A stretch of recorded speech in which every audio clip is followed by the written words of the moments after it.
přijde na řadu první dnešní řečník, kterého nenajdete v programu, protože nikdy není úplně jasné, v jaké fázi výzkumu právě naši kolegové budou. A proto jsem velmi rád, že u nás zde na konferenci mohu přivítat pana inženýra Vojtěcha Philipsa, PhD, a který vás seznámí s výsledkem výzkumného grantu na téma pracovní písně v knihovnách a jejich význam v knihovnickém workflow. Pane inženýre?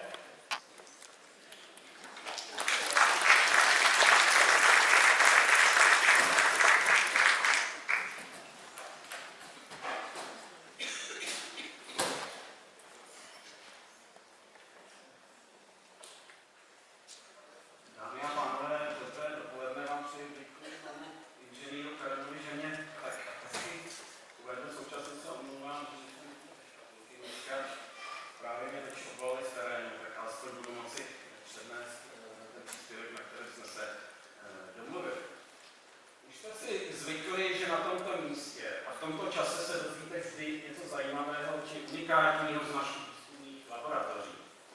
Dnes budete, troufám si předjímat, skutečně překvapení a slabší povahy mohou být i šokovány. S laskavou podporou grantu Ministerstva práce a sociálních věcí číslo jednací ZP 23467/2016 chceme především stručně a jasně popřít mýtus, že knihovny vždy bývaly tichým místem. Naopak, v minulosti se totiž otřásali zpěvem. Nebyla to ale lecjaká kratochvíle, jak by se mohlo zdát. Pracovní písně přispívaly k efektivnějšímu workflow, měly motivační význam a v neposlední řadě sloužily k udržení fyzické kondice knihovníků. Dovolím si tady ocitovat zapomenutý výrok legendárního J.V. Tolky.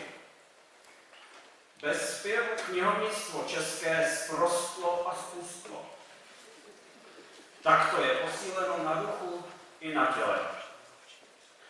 Na základě listinných pramenů a archeologických nálezů, ano, i těch bylo bohužel zapotřebí, se nám totiž podařilo zrekonstruovat velké množství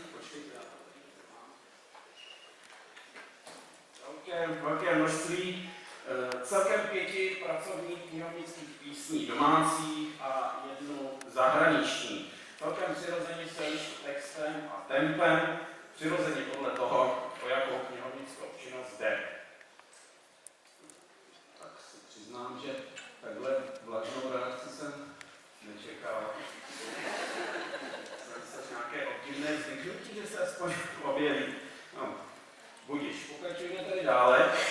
Byl to sice technický oříšek, ale nakonec to všechno klaplo a já bych teď rád přivítal mezi námi 3 pány demonstrátory, kteří se postarají o několik následujících ukázek. Tady je máme, prosím potlesk.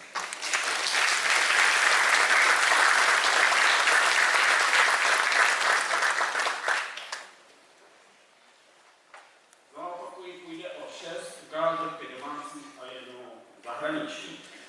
Nejprve katalogizace. To je samozřejmě rozvaha vás. Prosím tedy ukázku, abychom si to předali v praxi. Děkuji.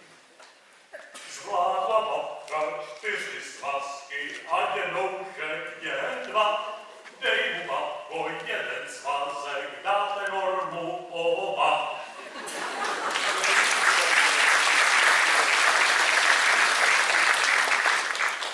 Následuje akvizice. Pak to si vládne obchodní duch, celkem jasné, rozhled a sebevědomí. Jinak by to nešlo. Já jsem akvizičník, vybírám si rád. Mám v herbu 3 tituly, až je koupím budou mít, jsem akvizičník, mám akviziční plán.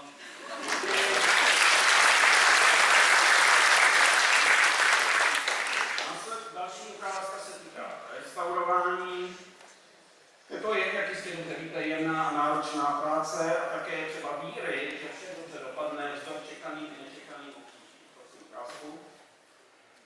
Kniha spadla, teďka máš web rozbitý, namočím ho do lepidla a už je hřbet spravený. Ještě trošku zpevním vazbu, když už to mám na stole, chvilku počkám, než to stuhne a je zpátky v regále.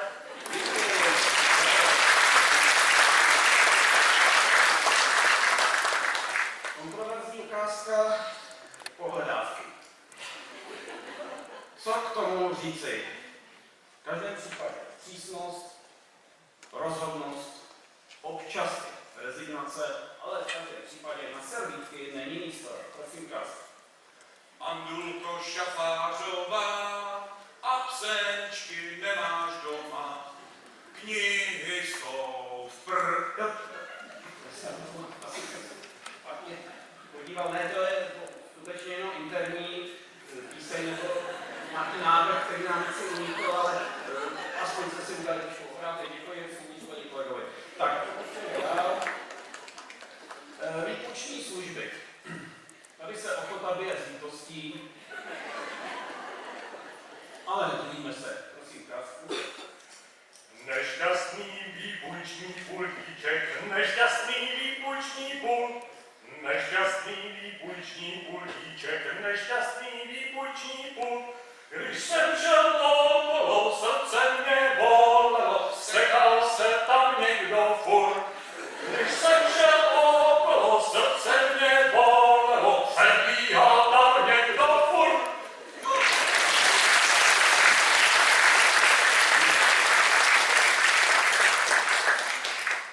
A poslední ukázka je slovenská, speciální služby. Uslyšíte, že nejen kancelář je třeba, ale občas i mobilizace. Tady vstříc čtenářům, prosím ukázku. Idzie knižničný autobus, ide bibliobus. Vpredu má katalóg na stole, čistý bod, knihu podá jak vzácný kus.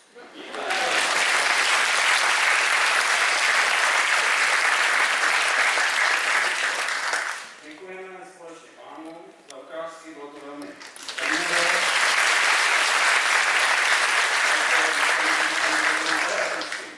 Tak a posledním příspěvkem, tou slovenskou ukázkou, jsem si přihrál na jeden dovětek na závěr.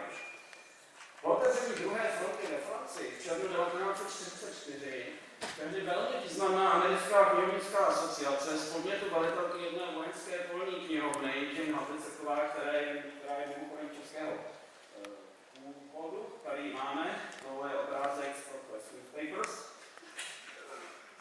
poslala generálnímu štábu americké armády požadavek, a teď poslouchejte velmi dobře, aby byl vydán zákaz používání automatických zbraní v okruhu 100 metrů od pojízdných vojenských knihoven. Opakuji, v okruhu 100 metrů od pojízdných vojenských knihoven. Hluk, jak jistě budete souhlasit, rušil mimo jiné pracovní písně, ale požadavek nebyl, nemůžeme se ani divit, schválen vzhledem k situaci, jaká panovala na bojišti. A sama Havliceková se nakonec musela chopit, jak vidíte sami, je zakroužkována pro lepší orientaci v automatické zbraně, kterou si půjčila v kolegu a bránila svou vojenskou knihovnu při přestřelce v Plzni. Takže můžete zatleskat a tady řekněme v knihovnici. Děkuji. Tak to je z mé strany skoro všechno.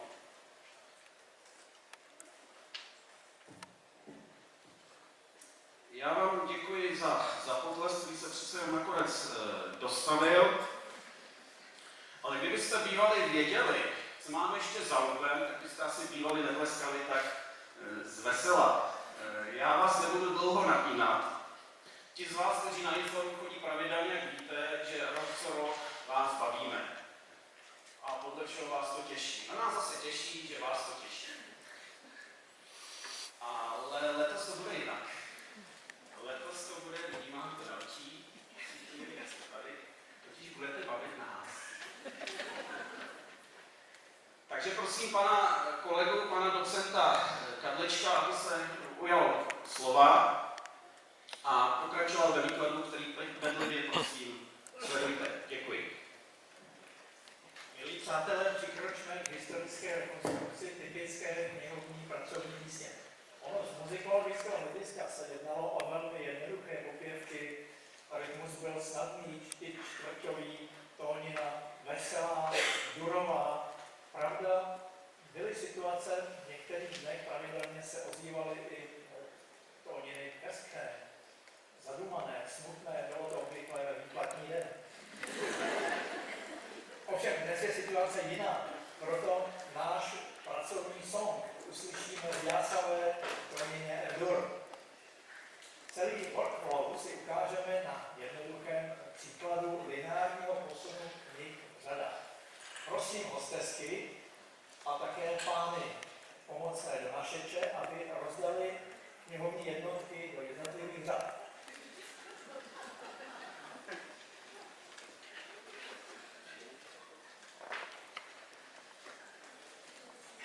Posouvat budeme v rytmu jednoduché skladby,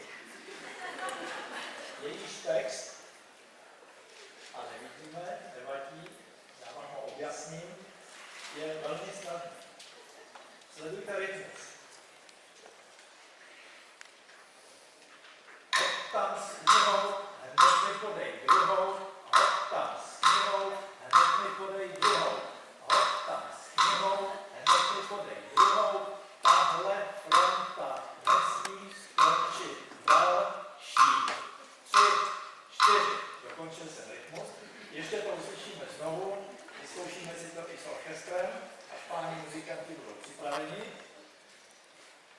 Podávat knížky budeme v řadách sousedovi, když kniha dojde na okraj, může se vracet opačným směrem, můžete ji předat o řadu výš nebo o řadu níž a samozřejmě šikovní čeští a slovenští knihovníci si jistě poradí i s mezerami mezi řadami.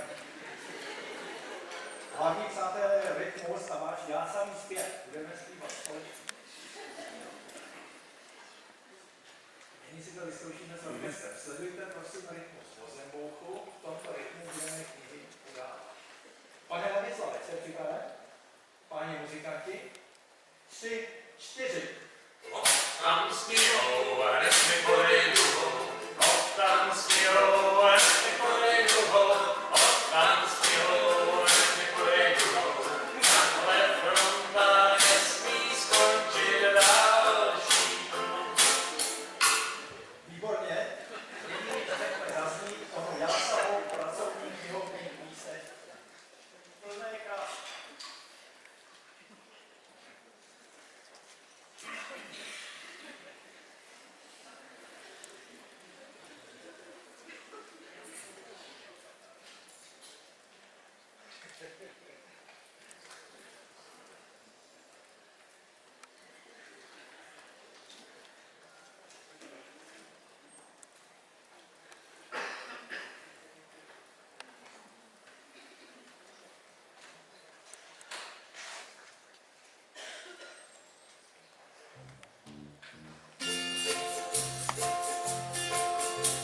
Dneska přijel zasníklej kamion, jeho vodické srdce buší jako zvon, všechny pěkně do regálu šoufnou, rejří fale, karlovskou drutem jdete. Tam s knihou, hned mi podej druhou, tam s knihou, hned mi podej druhou, tam s knihou, hned mi podej druhou.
řadě.